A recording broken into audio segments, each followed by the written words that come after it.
Bismillahirrahmanirrahim. Assalamualaikum warahmatullahi wabarakatuh. Innal hamdalillah nahmaduhu wa nasta'inuhu wa nastaghfiruhu wa nastahdihi wa na'udzu billahi min syururi anfusina wa min sayyiati a'malina may yahdihillahu fala mudilla lahu wa may yudlil fala hadiya lahu. Asyhadu an la ilaha illallah wahdahu la syarika lahu wa asyhadu anna Muhammadan abduhu wa rasuluhu la nabiyya wa la rasula ba'dah. Allahumma shalli wa sallim ala nabiyyina al-karim Muhammad sallallahu alaihi wasallam wa ala alihi wa ashabihi wa man tabi'ahum bi ihsanin ila yaumiddin. Amma ba'du, kaum muslimin, Bapak Ibu yang berbahagia, alhamdulillah malam hari ini kembali Allah izinkan kita hadir di majelis ilmu. Semoga Allah berikan banyak keberkahan di majelis ini, dapat ilmu manfaat, bisa mengamalkan, dan semoga Allah istiqomahkan kita, amin. Melanjutkan tema kajian kita, masuk ayat 246 surat Al-Baqarah. Ini kisah ya Pak, kisah di zaman Bani Israel.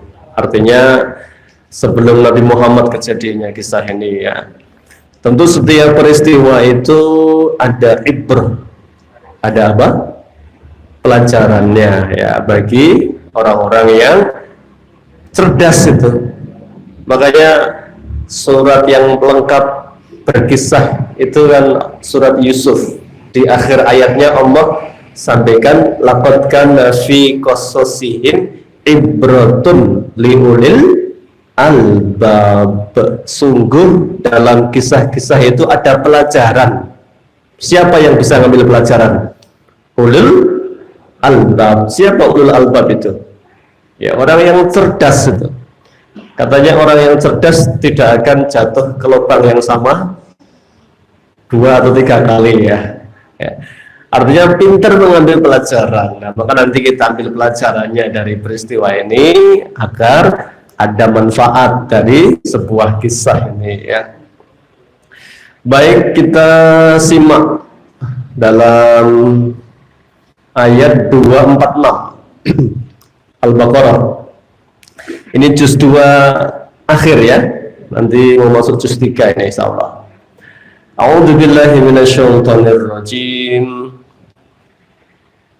Alam tara ilal mala'i min bani Israila min ba'di Musa id qalu linabiyyin lahum ib'ats lana malikan nuqatil fi sabilillah qala hal asaytum in kutiba alaykumul qitalu alla tuqatilu qalu wa ma lana alla nuqatila fi sabilillahi wa qad ukhrijna min diyarina wa abnaina falamma kutiba alaihimul qitalu tawallaw illa qalilan minhum wallahu alimun bidzalimin. 246. Alam tara, tidakkah kau lihat ya, ilal mala'i ya, kepada al-mala', para pemimpin-pemimpin min Bani Israel, dari Bani Israel, min ba'di Musa, setelah masanya Nabi Musa alaihi salam. Itu qalu, tatkala para pemimpin pembesar itu berkata, linabiyyin lahum, kepada nabi di kalangan mereka, in aslama malikan, ya, utuslah ya, minta kepada Allah agar utus kepada kami malikan, seorang apa, malik, raja, nuqatil, kami akan berperang bersamanya fi sabilillah, di jalan Allah. Jadi kisahnya pembesar-pembesar Bani Israel ini menemui nabinya, minta kepada nabi itu, mintalah kepada Allah agar Allah nunjuk raja untuk kita agar dia mimpin Bani Israel perang melawan bangsa yang menindas mereka. Jadi ini kondisinya Bani Israel sedang tertindas, makanya mereka minta kepada nabinya untuk mengutus, minta kepada Allah agar dipilih raja ya, untuk membangkitkan perlawanan ya untuk Bani Israel ini. Rajanya tuh sudah ngerti Pak kelakuan Bani Israel itu, mesti nabinya sudah tahu apa karakter Bani Israel itu, mesti ngapusi, yang ngeyel, yang bantah, nego lah gitu ya, kayak suruh nyembelih apa itu sapi ya, tanya macam-macam, warnanya apa, umurnya berapa, pernah dipakai bajak apa tidak ya kan, itu Bani Israel begitu itu. Maka nabinya berkata, berkata nabi yang didatangi pembesar itu, hal asaitum in kutiba alaikumul qital alla tuqatilu, kira-kira nanti kalau Allah sudah nunjuk raja untuk kalian, rajanya ngajak perang, apakah kalian tetap akan berangkat perang? Ya. Ditantang gitu Pak, apa orang-orang Bani Israel itu, jawabannya apa? Qalu wa malana alla nuqatila fi sabilillah wa qad ukhrijna min diyarina wa abnaina. Ya pasti wong kita sudah diusir, anak-anak kita sudah dibunuh, kita diusir dari kampung kita, ya pasti kami akan berjihad bersama raja yang diutus oleh Allah itu. Falamma kutiba alaihimul qital, tatkala betul Allah memilih salah seorang raja untuk mereka, raja itu ngajak berperang, tawallau, maka Bani Israel apa? Meleto apa namanya? Tawallau itu berpaling lah, dia nggak mau berperang. Persis dulu diajak Nabi Musa untuk melawan bangsa mana? Amalek mana yang menguasai Bani Israel, suruh melawan itu Bani Israel, apa kata mereka? Idhab anta wa rabbuka faqatila inna hahuna qahidun. Musa, kalau mau perang nggak usah ngajak-ngajak kami, us mangkat toh perang Tuhan Musa, nah tak tunggu di sini hasilnya. Itu Bani Israel lah.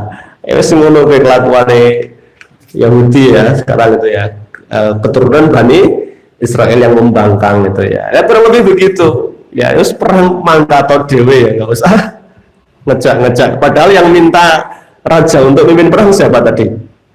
Ayah mereka sendiri itu. Wallahu alimun bidzalimin, dan Allah ngerti terhadap orang-orang yang zalim. Ya, saya bacakan dulu keterangan tafsirnya ini. Ada banyak riwayat dari Ibnu Katsir ya, yang dinukil oleh beliau ini. Misalnya di sini. Qala Abdur Razzaq an Ma'mar an Qatadah, siapa nabi yang didatangi Bani Israel itu? Hadan nabiyyu huwa Yusha' bin Nun. Itu adalah Yusha' bin Nun. Qala Ibnu Jarir, yakni Ibnu Afrayim bin Yusuf bin Ya'qub. Kalau menurut Ibnu Jarir At-Tabari itu adalah anaknya Yusuf, namanya Afrayim ya, bin Ya'qub, tadi cucunya Nabi Ya'qub. Tapi kata Ibnu Katsir, wa hadzal qaulu ba'idun, tapi pendapat ini ya jauh sekali dari kebenaran. Kenapa? Li'anna hadza kana ba'da Musa bidahrin tawilin. Nah, karena ini era ini sudah jauh sepeninggal Nabi Musa alaihi salam. Wa qala As-Sadi, kalau Imam As-Sadi mengatakan huwa Sam'un, Nabi itu adalah Nabi Sam'un, dan ini yang lebih dekat dengan kebenaran. Kalau bahasa mereka ya Samson Pak ya, jadi Samson itu ngertinya kita kan Samson Betawi ya. Samson itu kan yang kayak Hercules itu kan, yang badannya apa? Ya kuat itu lah. Itu nama Nabi itu Sam'un namanya kalau bahasa Arab ya. Kalau mereka nyebutnya Samson ya. Nabi Samson baru dengar ya. Ya, Nabi kan jumlahnya banyak Pak, yang terkenal ya 25 itu ya. Tapi ini Nabi Samson ya, Nabi Sham'un, huwa Sham'un kata Imam As-Sati. Wa qala Mujahid huwa Samuel. Menurut Imam Mujahid, muridnya Ibnu Abbas, Nabi itu namanya Nabi Samuel alaihi salam. Ya. Jadi Nabi itu ada yang memang jumlahnya banyak sekali. Bani Israel itu pernah bunuh ribuan Nabi Pak. Ya, dibunuh oleh Bani Israel itu. Ya, ada Nabi, makanya ada Nabi yang namanya asing karena memang yang terkenal ya 25 itu. Ya. Wallahu alam apakah Sham'un ataukah Samuel, yang jelas ini yang lebih mendekati kebenaran. Kenapa? Karena secara rentang waktu Nabi ini yang disebutkan jauh sekali dari kenabian Nabi Musa alaihissalam. Ceritanya, waqala Wahab bin Munabbih wa ghairuhu kanu Banu Israil ba'da Musa alaihissalam ala tariqil istiqamah muddatan minaz zaman. Sepeninggal Nabi Musa, Banu Israel itu masih baik Pak, istiqomah. Artinya masih ya soleh-soleh mengikuti syariat Nabi Musa alaihissalam. Perintahnya Allah dilaksanakan, larangannya dijauhi. Summa ahdasul ahdas wa abada ba'duhum ala asnama wa lam yazal baina adhurihim minal anbiya mimman ya'muruhum bil ma'ruf wa yanhahum 'anil munkar. Kemudian Bani Israel ini ya jauh dari Nabi Musa alaihissalam masih istiqomah, kemudian semakin jauh mereka sudah mulai melenceng, sebagian bahkan musyrik menyembah patung-patung, dan tidak ada lagi Nabi di kalangan mereka yang mencegah dan melakukan amar ma'ruf nahi munkar. Maka fasalatallahu alaihim a'da'uhum faqatalu minhum maqtalatan 'azimatan wa asarru khalqan katsiran wa akhadhu minhum bilatan katsiratan wa lam yakun ahadun yuqatiluhum illa ghalabuhu wa dzalika annahum kanu 'indahum taurat wa tabut alladzi kana fi qadimiz zaman. Disebutkan bahwa Bani Israel itu setelah mulai melenceng, maka mereka dihukum oleh Allah. Tadinya Bani Israel itu menangan Pak. Kalau perang itu sering menang. Ini di zaman setelah Nabi Musa sukses melawan Fir'aun itu, mereka menang terus itu. Ya, maka di sini disebut ini. Ya. Walam yakun ahadun yuqatiluhum illa ghalabu. Setiap diserang oleh bangsa manapun menang ini Bani Israel ini. Kenapa? Mereka masih taat dengan perintah Allah dan Rasulnya, dan ada, masya Allah, keberkahan di kalangan mereka itu ada tabut. Tabut itu kayak peti Pak. Itu semacam apa ya? Jimat bukan?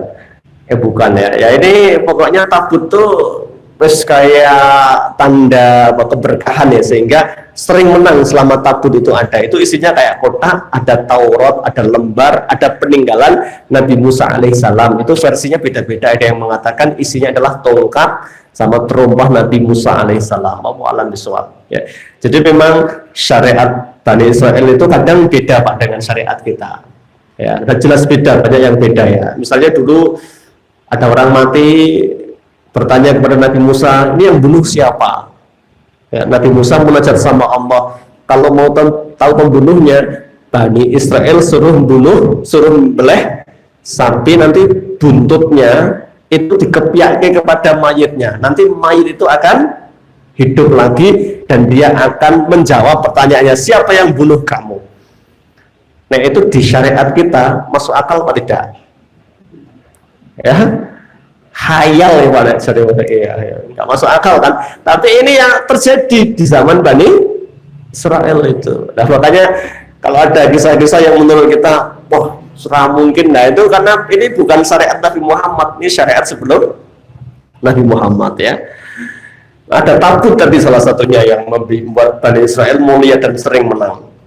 Nah begitu mereka sudah melenceng dari syariat Allah, sudah musyrik, melakukan kemaksiatan-kemaksiatan, bahkan berani membunuh nabi-nabinya mereka, maka mereka akhirnya dikalahkan oleh musuhnya, tidak pernah lagi menang dalam waktu yang sangat panjang. Terbunuh jumlahnya banyak sekali Bani Israel, wa asaru khalqan katsiran, tertawan juga jumlahnya sangat banyak, diperbudak oleh bangsa lain. Wa akhadhu minhum biladan katsiratan, dirampas negeri-negerinya sehingga mereka kayak terlantar, ya nggak punya negara, ya terusir Pak, nggak punya negara ini. Itu waktunya panjang sekali.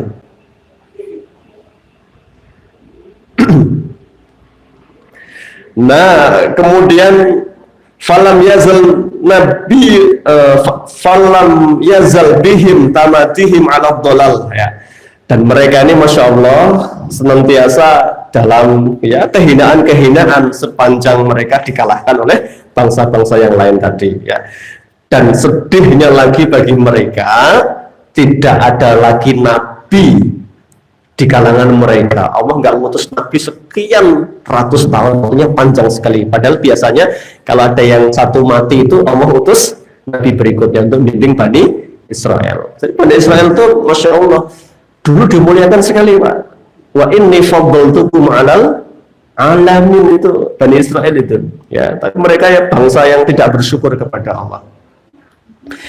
Nah, sampai mereka sadar ya bahwa walam yakun min sibtil lawi alladhi yakunu fihi al-anbiya illa imra'atan hamilun, ya. Jadi Bani Israel itu biasanya punya dua suku, ya. Ada suku Lawi. Suku Lawi itu namanya itu suku biasanya nabi itu lahirnya dari suku Lawi ini. Tapi Masya Allah Pak, tinggal satu perempuan tak dari keturunan Lawi itu yang kebetulan sedang hamil. Nah, maka ini sama Bani Israel diproteksi, dijaga, harapannya ibu ini akan melahirkan sosok nabi yang mereka rindukan, karena sudah nggak ada nabi sekian lama dihukum oleh Allah.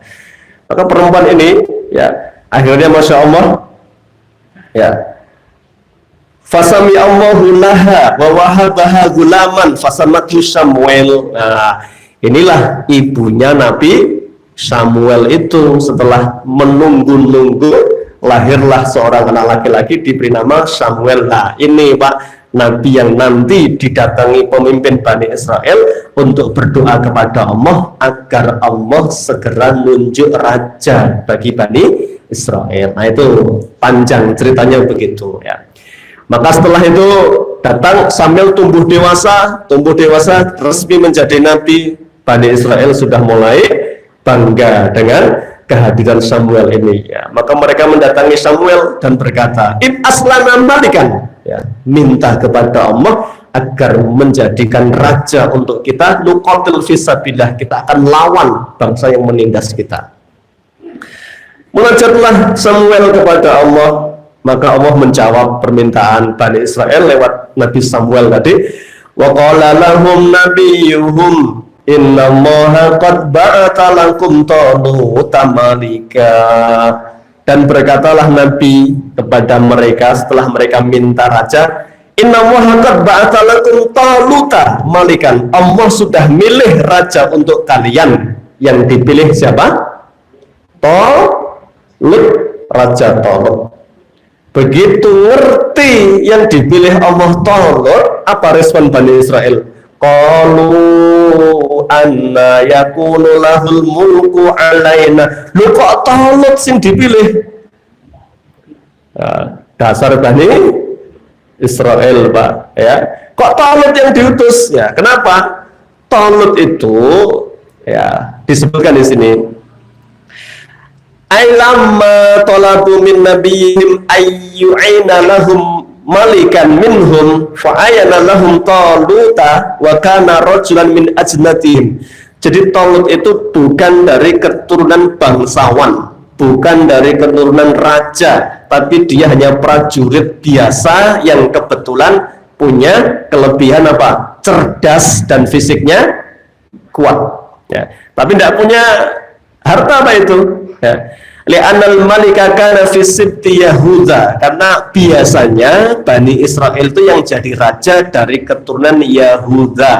Tadi kalau yang nabi dari keturunan Lawi, kalau raja dari keturunan Yahuda. Jadi memang sejak dulu Pak, raja sama nabi itu tidak pernah satu orang. Raja dari Yahuda, kalau nabi dari bangsa Lawi tadi. Nah, nanti ada raja pertama yang dia juga nabi. Siapa namanya nanti? Dawud alaihi salam. Bapaknya nabi siapa? Sulaiman. Ya. Nanti raja pertama dan nabi sekaligus itu Dawud alaihi salam. Maka Bani Israel itu protes itu. Anna yakunul lahul mulku alaina. Lu kok bisa yang dikirim, yang dipilih Allah Taala? Ya, kaifa yakunul mulku alaina wa nahnu ahaqqu bil mulki minhu. Harusnya kita yang dipilih oleh Allah. Ya. Itu kan persis Al-Walid bin Mughirah itu ketika tahu Muhammad Rasulullah mendakwahkan inni Rasulullah ilaikum, aku adalah utusan Allah kepada kalian. Itu sama Pak, protes, loh nabinya kok enggak Pak yang paling terpandang? Harusnya kalau nabi itu yang pantas ya Al-Walid bin Mughirah. Dia kaya, hartanya banyak, sosok yang sangat berpengaruh. Kenapa nabinya kok Muhammad gitu, ya? Walam yu'ta sa'atan minal mal, apalagi dia miskin, kata Bani Israel itu. Huwa ma'ahada fakirun lama lallahu, tidak punya duit, miskin, ya. Bagaimana itu? Sudah diprotes dulu Pak ini, ya. Maka Taulut dibela oleh nabinya sambil tadi, ya. Apa kata nabi tadi? Qala, berkatalah nabinya, innallaha astafahu alaikum, Allah telah memilihnya, ya, memilih dia. Jadi istofa itu Allah yang memilih. Kalau sudah pilihannya Allah itu berarti itu yang terbaik menurut Allah, ya. Qala innallaha astafahu alaikum, Allah sendiri yang memilih, bukan saya, kata siapa? Raja tadi, kata nabinya deh, ya. Ai ikhtarahu lakum min bainikum, Allah yang milih Taulut dari pilihan di antara kalian. Wallahu a'lamu bihi minkum, Allah lebih tahu daripada kalian, ya. Lastu analladzi ayantu, bukan saya yang milih, tapi Allah sendiri yang memilih untuk kalian. Ini jawaban nabinya. Nah, alasannya apa? Allah memilih Taulut itu zadahu bastatan fil ilmi wal jism, dia punya ilmu dan apa? Ini fisik yang kuat Pak. Maka memang kadang begitu, ya. Misalnya ini siapa? Imam Ahmad itu pernah ditanya, kalau ada dua calon komandan, ya, satu orangnya soleh tapi fisiknya lemah, soleh Pak tapi lemah, ya, mungkin orangnya kalem, menenang, rajin, yes, pokoknya rajin hal-hal yang wajib yang sudah dikerjakan, soleh lah itu, tapi dia lemah Pak, ya, lemah fisik, lemah strategi, lemah lah.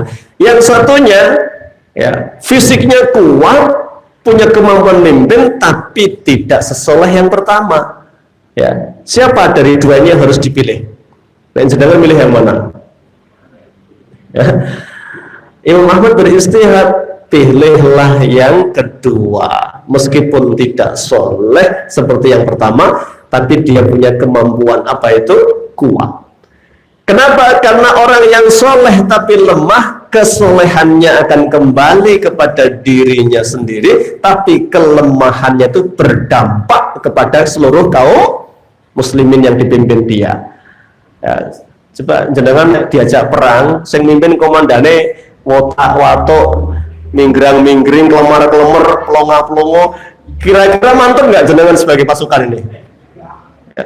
Burung mangkat wis pesimis Pak, wis bakal kalah. Komandane ingah-ingih itu ya, kelemar-kelemar itu ya, ya itu ya, ya. Oh ini manusiawi Pak, ya.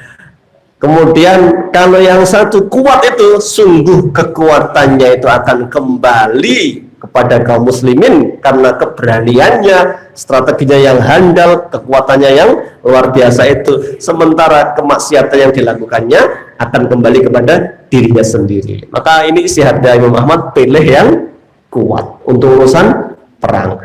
Nah, ini sama. Talut ini meskipun tidak punya duit, tidak punya harta, Pak, bukan keturunan bangsawan atau raja, tapi dia punya apa? Kecerdasan. Bastatan fil ilmi wal jism, ilmunya luas, fisiknya kuat. Ini kan yang dibutuhkan komandan, Pak.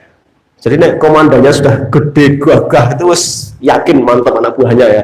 Insya Allah menang. Ya, dipimpin Khalid bin Walid loh. Jadi kaum muslimin mesti menang gitu ya. Makanya sampai nanti ada kisah Umar beristihad mengganti Khalid karena untuk kaum muslimin biar tidak terlalu kultuskan gitu. Lah begitu kurang lebih Talut itu kelebihannya masya Allah kuat, cerdas begitu ya.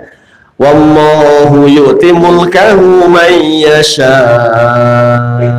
dan Allah memberikan kerajaannya ya kepada siapapun yang dikehendakinya.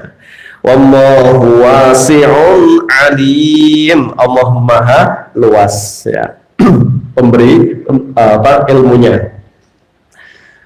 Wa qala lahum nabiyuhum, dan berkatalah nabi tadi Samuel tadi ya, inna ayata mulkihi ayatiyakum tabutu fihi sakinatum mir rabbikum, tanda bahwa Talut itu betul-betul pemimpin atau raja terbaik untuk kalian. Nanti tabut tadi Pak, tabut itu yang tadi saya ceritakan itu seperti peti, isinya ada Taurat, ada beberapa peninggalan barang Nabi Musa alaihi salam, itu akan dikembalikan. Tadinya dirampas oleh musuh Bani Israel. Sejak nggak ada tabut itu mereka perang kalah terus itu. Nah nanti tanda bahwa Talut itu raja pilihan Allah, tabutnya akan dikembalikan kepada kalian. Tahmiluhul malaika, Allah mengutus malaikat untuk mengembalikan. Tiba-tiba satu hari tabut itu dibawa malaikat, diserahkan kepada Talut dan disaksikan Bani Israel. Baru Bani Israel yakin bahwa ini benar-benar pilihan Allah ya. Dikira ngapusi Nabi ini karena Bani Israel ya. Kurang ajar Bani Israel memang ya. Inna fi dzalika laayatan lakum in kuntum mu'minin. Sungguh yang demikian itu ada tanda kekuasaan Allah untuk kalian kalau kalian beriman. Maka baru nabinya mengatakan, loh ini loh benar-benar pilihan Allah, karena tabut yang sudah hilang dari kalian sekian lama Allah kembalikan kepada kalian ya. Maka sudah selesai konfliknya, akhirnya ya semua nerima Talut sebagai raja mereka ya. Falamma fasala Talut bil junud, maka tatkala ya Talut ini sudah mengumpulkan tentara-tentaranya ya, sudah berkumpul ya. Qala, sebelum berangkat perang itu Talut menasihati, memberitahu, innallaha mubtalikum binahar, nanti Allah akan menguji ketaatan kalian dengan sebuah sungai ya. Jadi perangnya itu Pak, dari ini misalnya negerinya siapa? Bani Israel. Wah ini negerinya Jalut itu di sini Pak, jauh sekali. Nanti bekalnya habis, lah di sini ada sungai ini. Wes kehabisan bekal, ini di padang pasir Pak, panas sekali.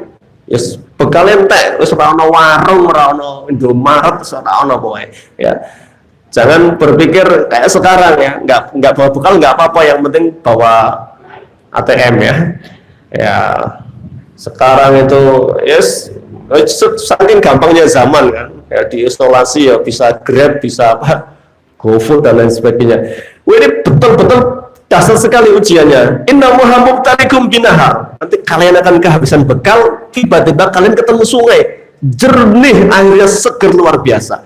Bayangkan Pak, lama nggak ketemu air, bekal habis ketemu air. Apa kata Nabi, kata Talut, faman syariba minhu falaysa minni wa man lam yat'amhu fa innahu minni.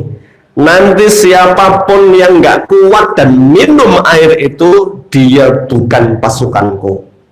Ya pokoknya nggak boleh lanjut gitu, sing ngombe Isra, apa namanya, sudah nggak tak anggap pasukan saya, silakan pulang gitu.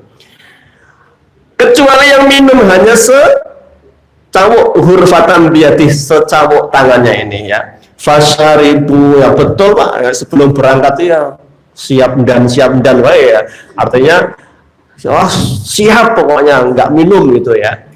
Ya, fasyaribu, begitu ketemu kondisi yang melelahkan, bekal habis, ada air itu, fasyaribu minhu illa qalilam minhum, maka mayoritas nggak kuat, mereka minum air itu. Berapa jumlahnya?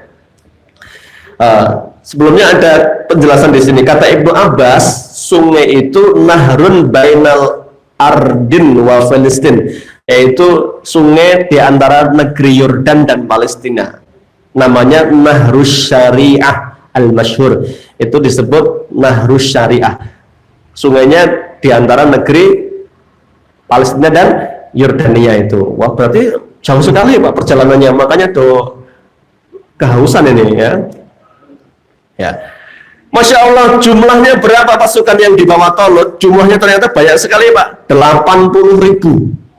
Ya, 80.000 yang dibawa. Ya, untuk perang melawan Jalut itu. Jalut itu raja yang kuat, tidak pernah kalah saat itu. Ternyata Masya Allah, dari 80.000 itu yang tidak minum hanya 313. Ya. Berapa yang minum itu? Wah, 79.600. Angel lah akeh mulai. Itu yang minum Pak, yang nggak kuat itu, yang nggak sabar itu banyak sekali. Yang sabar tinggal 313 itu yang minum itu, yang nggak minum itu ya. Ada terbagi tiga, ada kejelasan total nggak minum sama sekali karena sabarnya. Ada yang ngambil rukhsah boleh minum secamuk itu. Ada yang Masya Allah begitu minum, melihat air minum sepuasnya ya, jeguran, mandi, guling-guling senengnya ya, puas. Begitu yang sudah minum-minum itu Pak, begitu diajak oleh Talut, ayo berangkat itu, apa jawabannya? Falamma jawazahu huwa walladzina amanu ma'ahum qalu la taqata lana al-yawma bijaluta wa junudih. Sudah begitu minum, mereka diajak berangkat lagi, la taqata lana al-yawma, kami sudah nggak punya kekuatan. Mungkin suduan ya Pak, kok kan ngombe. Pokoknya kekuatannya hilang. La taqata lana al-yawma bijaluta wa junudih, kami nggak punya kekuatan lagi untuk melawan Jalut dan tentaranya. Ngedrop mentalnya, lemah fisiknya Pak. Ini kalau nggak taat nggak berkah itu ya.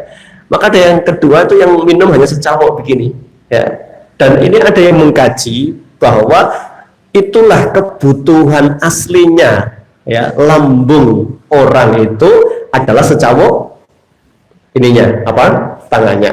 Kan cawuknya beda-beda Pak. Nek wong gede ya cawukane gede, wong cilik ya cawukane cilik. Maka itu yang paling pas, coba ditakar misalnya air taruh sini ya, diminum. Itu sehaus apapun itu sebenarnya kebutuhannya ya itu sudah cukup aslinya. Ya, mau jenenge menungso kan orang gelegean ya, orang mandek kan itu. Ya, makanya hurfatan biati itu ada yang mengkaji itu sudah cukup sebenarnya untuk bekal berikutnya, itu cukup ya. Makanya surah suduan tidak apa namanya gelegean tadi ya, cukup itu untuk sekedar menghauskan dahaganya.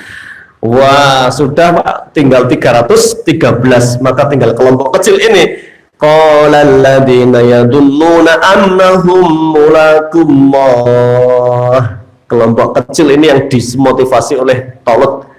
Kam min fi'atin qalilatin ghalabat, kam min fi'atin qalilatin ghalabat fi'atan katsiratan biidznillah.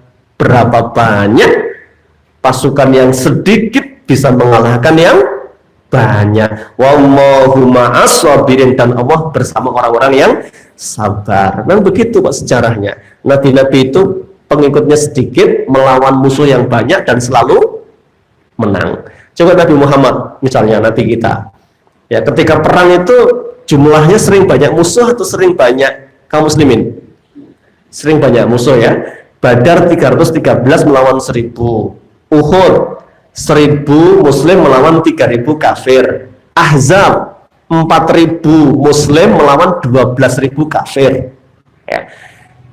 Sesekali Nabi pernah paling banyak itu, tapi malah kalah itu perang Hunain. Id a'jabatkum kasratukum, pas jumlahnya wakah itu jumawa Pak, wah mesti menang, malah kalah pas perang Hunain itu. Jadi kesombongan itu yang meruntuhkan. Tadi kadang kekuatan itu ya, merasa bahwa ya sudah naik sombong itu kan dia sudah tidak ada ketergantungan kepada Allah lagi. Padahal Masya Allah, hasbunallah wa ni'mal wakil, ni'mal maula wa ni'man nasir, la haula wa la quwata illa billah, bahwa tidak ada kekuatan kecuali ya, dari Allah Subhanahu wa taala. Ya, ini. Jadi Masya Allah tetap dimotivasi ya, sejarah membuktikan berapa banyak pasukan kecil justru mengalahkan kelompok yang besar dengan izin Allah. Wallahu ma'as sabirin, dan Allah bersama orang-orang yang sabar ya. Maka tetap lanjut perang ya, karena sudah adzan Isya ya, berlanjut ya, insyaallah pada pertemuan yang akan datang ya. Bagaimana hasil peperangannya? Ya, saksikan episode berikutnya kan gitu ya, kayak sinetron ya Pak ya. Jadi ini memang masih panjang kisahnya nanti. Wah, nanti ada pasukan apa namanya, hero-nya ya. Hero itu apa? Pahlawannya nanti namanya Dawud ya, modalnya pelintengan Pak, itu bisa membunuh Jalut itu. Nah, bagaimana pelintangan kok bisa membunuh? Ya episode berikutnya kan gitu jawabannya itu nanti ya. Ini baik Pak, ini perang belum mulai, baru peristiwa menjelang perangan yang dibahas pada malam hari ini ya. Insya Allah kita sambung berikut hikmah-hikmah apa dari peristiwa perang antara Talut melawan Jalut ini. Insya Allah kita sambungkan berikutnya. Baik, kita cukupkan sampai di sini. Kita tutup dengan doa kafaratul majlis. Subhanaka Allahumma wa bihamdika asyhadu an la ilaha illa anta astaghfiruka wa atubu ilaik. Billahi taufiq wal hidayah. Assalamualaikum warahmatullahi wabarakatuh.